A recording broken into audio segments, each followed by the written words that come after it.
Difícil. Boa noite, galera. Boa noite, irmãos. Vixe, já estou no espírito do sujo ainda.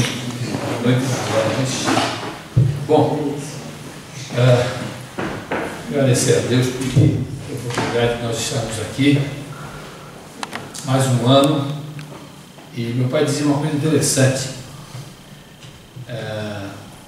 Dizia que é tudo igual, sempre igual. Ano novo, Natal, tudo igual, né? Mais um ano novo, mas nós temos perspectivas novas, desafios novos, e isso é importante. Nessa noite, aqui é final de tarde, início de noite, eu escolhi um texto do Velho Testamento para a gente fazer um estudo. O Velho Testamento, eu sei, creio que todos sabem, é antes de Jesus. O Novo Testamento é o ministério, nascimento, vida, morte e Jesus Cristo. Então eu peguei um texto do Velho Testamento que a gente poderia abrir já em 2 Reis, capítulo 4, né? E a gente vai meditar nesse texto. Capítulo 4, dos versículos 18 a 37. E por que nós usamos o Velho Testamento em algumas vezes? O Velho Testamento traz alguns ensinos importantes e desafios para a nossa vida cristã. E esse texto não escapa disso. Existem algumas dificuldades de linguagem e que a gente fica meio não compreende, mas o importante é que vai trazer um ensino para as nossas vidas, um desafio para cada um de nós. E esse texto de 2 Reis, capítulo 4, versículos 18 a 37, eu botei um título nele aqui: Superando as crises da vida.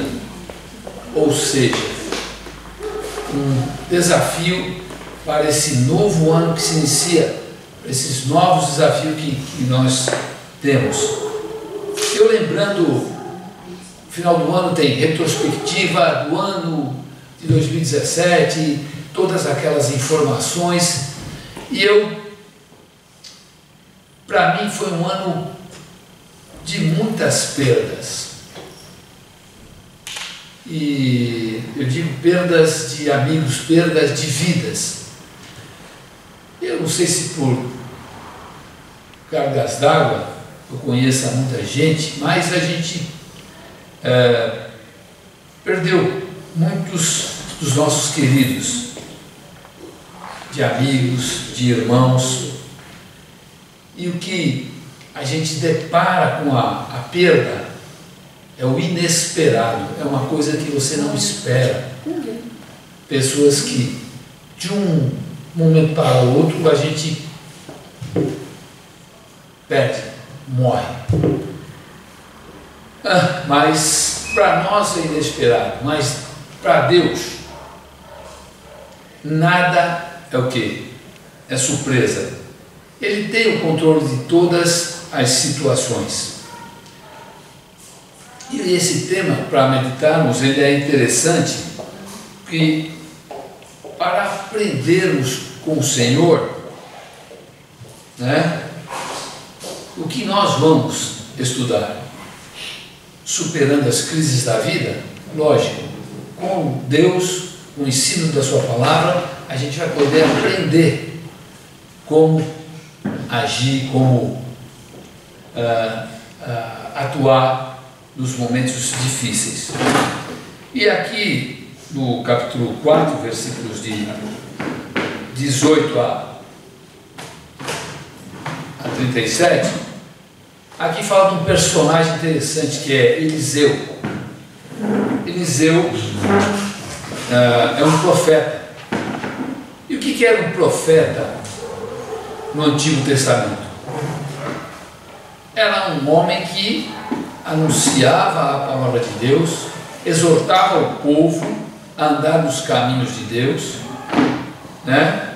E esse Eliseu, ele era discípulo de um outro profeta, que era Elias, aquele que nós ouvimos que foi arrebatado sobre carruagens de fogo. E voltando um pouquinho, 2 Reis, vamos no capítulo 2, e a gente vai para cá, saber mais de Elias e também de Eliseu, o seu discípulo, que nós vamos estudar aqui no capítulo 4. No capítulo 2, diz o seguinte, vamos pensar aqui, versículos de 1 a 14, vamos fazer uma leitura. Quando estava o Senhor para tomar Elias ao céu por um redemoinho, Elias partiu de Gilgal em companhia de Eliseu. Disse Elias a Eliseu: fica-te aqui, porque o Senhor me enviou a Betel. Respondeu Eliseu: tão certo como ouviu o Senhor e vive a tua alma, não te deixarei. E assim desceram a Betel. E você vai lendo o texto, e alguns períodos que Elias fala assim: olha, eu vou até ali. Eliseu diz: eu não vou te deixar. Veja no versículo 4, final: tão certo como vive o Senhor e vive a tua alma, não te deixarei. E assim foram a Jericó. Cada momento, né? Quando chegou no verso 6, disse, pois, Elias: fica-te aqui, porque o Senhor me enviou ao Jordão. Mas Eliseu disse: o quê? Tão certo como vive o Senhor e vive a tua alma, não te deixarei. E assim ambos foram juntos. Versículo 8: então Elias tomou o seu manto, enrolou-o e feriu as águas, as quais se dividiram para as duas bandas, e passaram ambos em seco. Havendo eles passado, Elias disse a Eliseu: pede o que me queres que eu te faça, antes que eu seja tomado de ti. Disse Eliseu: peço que me toques por herança e porção dobrada do teu espírito. O pedido de Eliseu foi: olha, eu quero ser um discípulo fiel, eu quero estar cheio do Espírito, que nem você, exercer o ministério que você está exercendo sobre o povo de Deus. Era essa a situação. Então Eliseu não queria deixar o seu discipulador, Elias.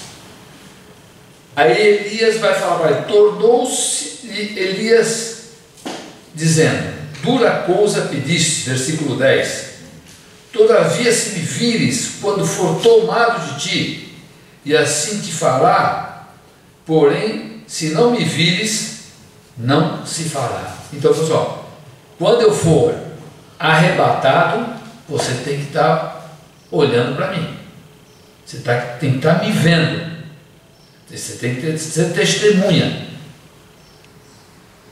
Indo, versículo 11, eles andando e falando, eis que um carro de fogo, cavalos de fogo, os separou um do outro, e Elias subiu ao céu num redemoinho.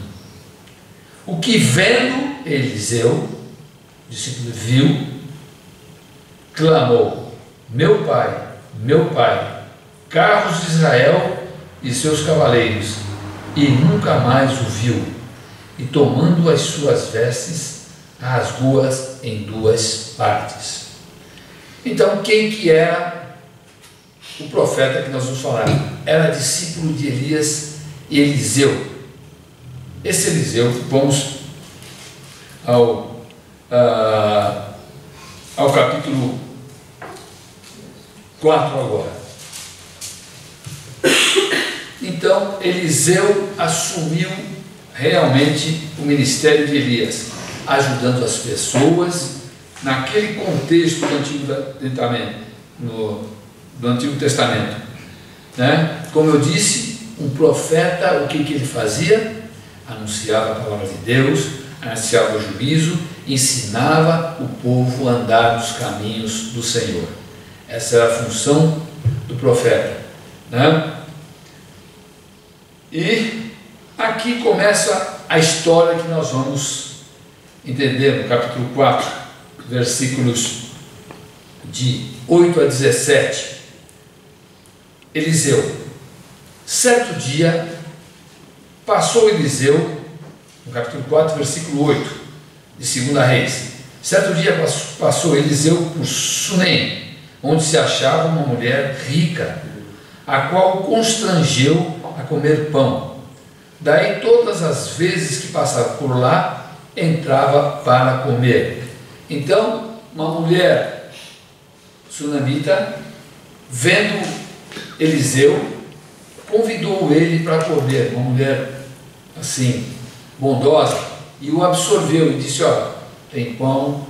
E a amizade dele, todas as vezes que Eliseu passava por lá, ela o recebia, deixou até um quarto pronto. Ela disse, versículo 9, a seu marido: vejo que este que passa sempre por nós é santo homem de Deus. O marido da sunamita, até ela reconheceu que Eliseu era um homem de Deus. Veja que coisa. Façamos, pois, em cima um pequeno quarto, obra de pedreiro, ponhamos nele uma cama, uma mesa, uma cadeira e um candeeiro. Quando ele vier à nossa casa, retirar-se-á ali. Então ela e o marido foram tão hospitaleiros, que além de receber Eliseu, fizeram um quarto, com umas acomodações, que quando ele passasse por lá, ele teria o quê? O seu canto para descansar, né? Um dia, vindo ele por ali, retirou-se para o quarto e se deitou. Então disse ao seu moço, aí Eliseu foi discípulo de Elias, e Eliseu tinha um discípulo, que era o Geazi, que era o seu moço, né? Então um dia, vindo ali, versículo 11, vindo para lá, retirou-se para o quarto e deitou.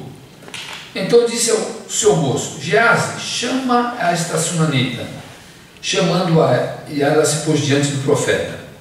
Este havia dito ao seu moço e disse: eis que tu nos tens tratado com muita abnegação, que se há de fazer por ti? Haverá alguma coisa de que se fale a seu favor ao rei ou ao comandante do exército? Ela respondeu: habito no meio do meu povo. Ela estava feliz, falou só. O profeta perguntou para ela: você precisa de alguma coisa? Há alguma necessidade? Você precisa do amparo, alguma coisa? Ela falou: não, eu estou tranquila, né? Está tudo bem. Então disse o profeta: que se há de fazer por ela? Perguntando para o moço dele, Geazi. Geazi respondeu: ora, ela não tem filho e o seu marido é velho. Puxa, aqui uma situação. Então, o que aconteceu? Disse-lhe Eliseu: chama. Chamando-o, versículo 15, a ele, ela se pôs à porta. Disse-lhe o profeta: por este tempo, daqui 1 ano, abraçarás um filho. Ela disse: não, meu senhor, homem de Deus, não mintas a tua serva. Concebeu a mulher e deu à luz a um filho, no tempo determinado, quando fez 1 ano, segundo o que Eliseu dissera. Então, em todo esse contexto, Eliseu, na casa da sunamita, foi muito bem recebido, muito bem tratado, quis retribuir e pediu a Deus que pudesse dar um filho àquela mulher que não tinha nenhum filho. E as mulheres que não tinham filho no tempo de Israel eram discriminadas, né? Porque, na verdade, da mulher viria o quê? O Salvador, que seria Jesus. Então, na maioria das vezes, elas eram discriminadas. E, no caso, ela disse e que estava tranquila, mas Eliseu orou e essa mulher engravidou e teve um filho. Agora, as dificuldades. Como a vida em si não é só rosas, ela teve o nenê, foi abençoada, era rica, teve a criança. Como a vida não é só rosas, existem os problemas e crises. Por isso que agora o texto começa aqui em versículo 18. Tendo crescido o menino, saiu certo dia a ter com seu pai. Estava com os segadores e disse a seu pai: ai, a minha cabeça. Ele disse ao seu moço: leva-o à sua mãe.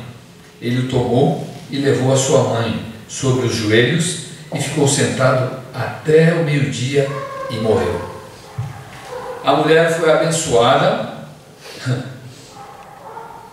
não pediu filho. Eliseu orou, concedeu o filho.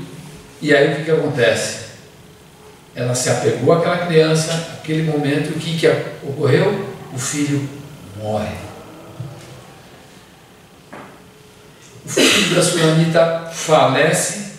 Assim, nós podemos dar o primeiro título aqui do nosso texto: a crise do inesperado. Lembra que o nosso título é Superando as Crises da Vida. O primeiro, o que é? A crise do inesperado. O garoto o que? Falece. Bom, na verdade, acontece esse fato na vida daquela família, um fato marcante e forte. E pensando, né, perder um filho não é brincadeira. Não é uma situação. A ordem dos fatores é filhos enterrando os pais. Agora, quando essa ordem é invertida, é uma coisa muito dolorosa. Pensando, quantos de nós fomos surpreendidos pelo inesperado? Por isso que eu disse para vocês, né, no início, que nesse ano que passou, 2017, perdi muitas pessoas queridas. Uma menina surfista aqui em casa, eu estava surfando há uns 3 meses com ela, na Praia do Tombo, e ela perguntando como vai, Chico, tudo bem, Marisa, gostava muito da Marisa, nós tínhamos um relacionamento bom, mensagens via Facebook e tal, enfim, tinha uma menina de 38 anos, foi surfar, teve um mal súbito, falece. Foi um golpe. Crise do inesperado.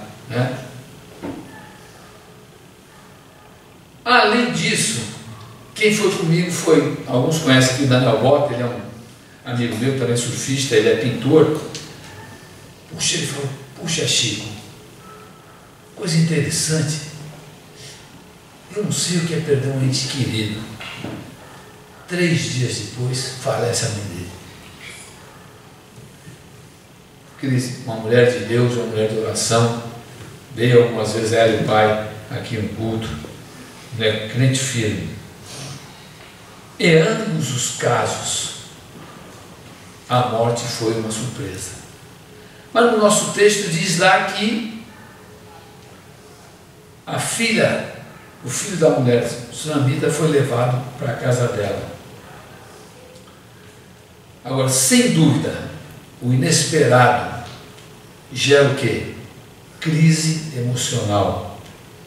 Ninguém, por mais maduro que seja, está 100% preparado para receber notícias que nos causam o quê? Tristeza, tristeza profunda. É a realidade. É um fato que é inegável.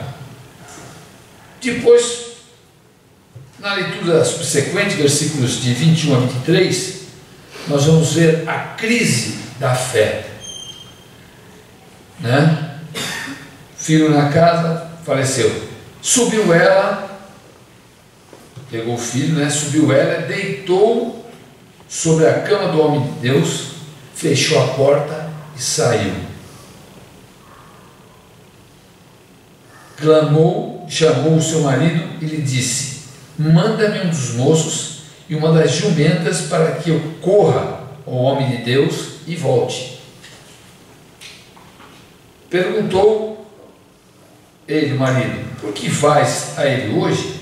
Não é lua nova, nem sábado. Ela disse: não faz mal. Então ela imediatamente, crise da fé, foi procurar o homem de Deus. A decisão dela foi, tenho que falar, ela foi, tenho que falar com o homem de Deus, sem dúvida. Se era ou não o momento oportuno, né? Ela foi procurar Eliseu. Não fazia parte da sua decisão, mas ela falou: vou lá. Muitas vezes fazemos o mesmo e questionamos a Deus, né? Poxa, que situação!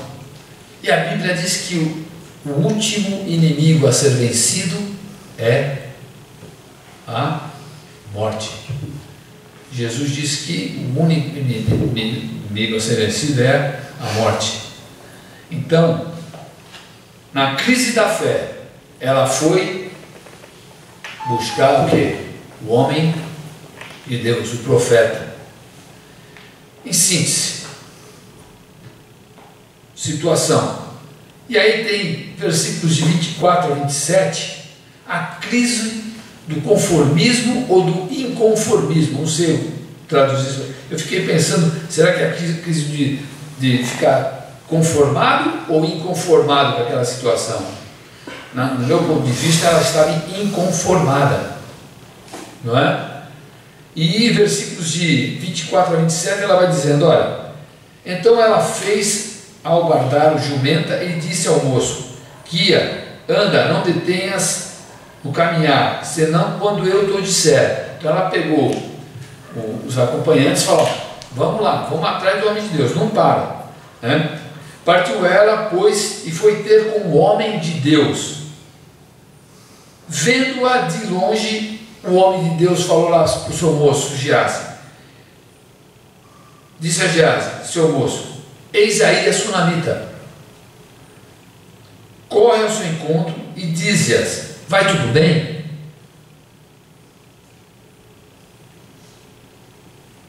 E aí, contigo, vai tudo bem contigo, com teu marido, com o menino? Ela respondeu: tudo bem. Bom, chegando ela, pois, ao homem de Deus no monte, abraçou-lhe os pés.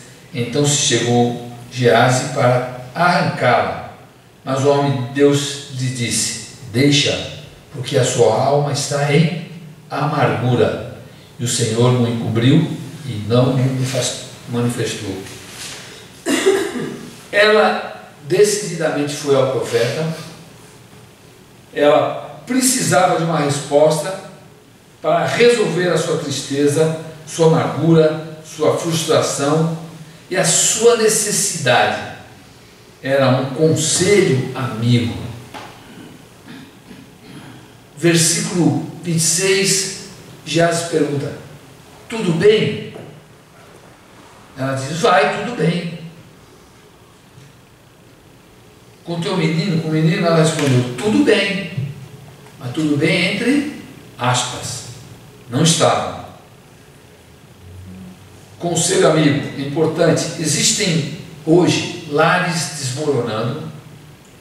As pessoas dizem: vai tudo bem. E não vai.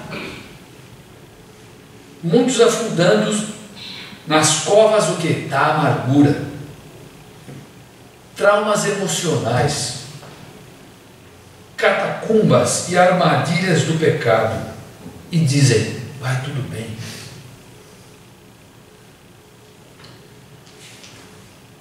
O desafio do inconformismo ou do conformismo é: vamos nos aproximar, fortalecer as nossas vidas no Senhor. Diz a palavra: nos achegar a Deus, Ele nos achegará de nós. Um jovem simples uma vez me disse uma coisa interessante que eu marquei: se pega de Deus. Um vocabulário simples, mas ele estava dizendo: apoia e fortalece a vida sua, minha, nossa, em Deus. Essa é a crise do inconformismo. Não podemos se conformar, temos que buscar a Deus de todo o nosso coração. E a quarta crise, a crise da frustração. Versículo 28.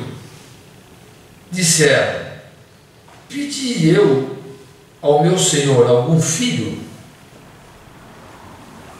Não disse eu: não me enganes? Ela botou ele na parede e disse assim: meu amigo, eu não pedi o filho, né? Lógico que o objetivo do profeta foi trazer alegria para ela, mas aquele momento da crise de frustração, ela jogou todo o que é a sua mágoa sobre ele. Veja que responsabilidade, né? Por que ela fez essa afirmação? Porque, como lemos lá em 2 Reis 14, de 13 a 17, ele quis fazer um bem para ela, porque ela era rica e tudo, tinha tudo que precisava, habitava com o povo, ela estava completa, mas com o filho melhor. Mas aí ela diz: ficou frustrada. Pedi ao meu Senhor algum filho? Não disse eu: não me enganes? Ela era uma mulher estéril, mas com a palavra do profeta e o milagre de Deus, teve um menino. Nasceu, mas logo que o sonho se apagou. Quantas vezes nós enfrentamos crises financeira, profissional, reprovação no vestibular, crises existenciais, conflitos internos. O que acontece? Produzem em nós frustrações. Então, no caso dela, foi um sonho e logo que terminou perdendo o filho. E aí nós lemos 2 Reis 4, 29 a 31, a quinta crise, a crise do fracasso, é o último item. Versículos de 29 a 31. Disse o profeta a Geazi: cinge os teus lombos, toma o meu bordão contigo e vai. Se encontrares alguém, não o saúdes. Se alguém te saudar, não lhe respondas. Põe o meu bordão sobre o rosto do menino. Então, a instrução do profeta: vai você. Na verdade, tinha que ir ele, não era o menino. Aí já está um erro de atitude. Mas ele mandou que o seu moço, o seu discípulo, vai e põe o bordão. Porém, disse a mãe do menino: tão certo como vive o Senhor e vive a tua alma, não te deixarei. Então ele se levantou e a seguiu. Geazi passou adiante deles, o moço do Eliseu, e pôs o bordão sobre o rosto do menino. Porém não houve nele voz, nem sinal de vida. Então voltou a encontrar-se com Eliseu, e lhe deu aviso e disse: o menino não despertou. Crise do fracasso, um fio de esperança foi buscado e semeado naquele coração angustiado da mulher. Mas a tentativa do homem de Deus fracassou. Por quê? Já tinha dito. A tentativa foi de forma errada. Não foi da forma certa. Podemos pensar para nós. Nós temos lutas, desafios. Nós temos o quê? Que tentar da forma correta. Então, eu vou ler só um texto lá no Novo Testamento, em 2 Coríntios 4,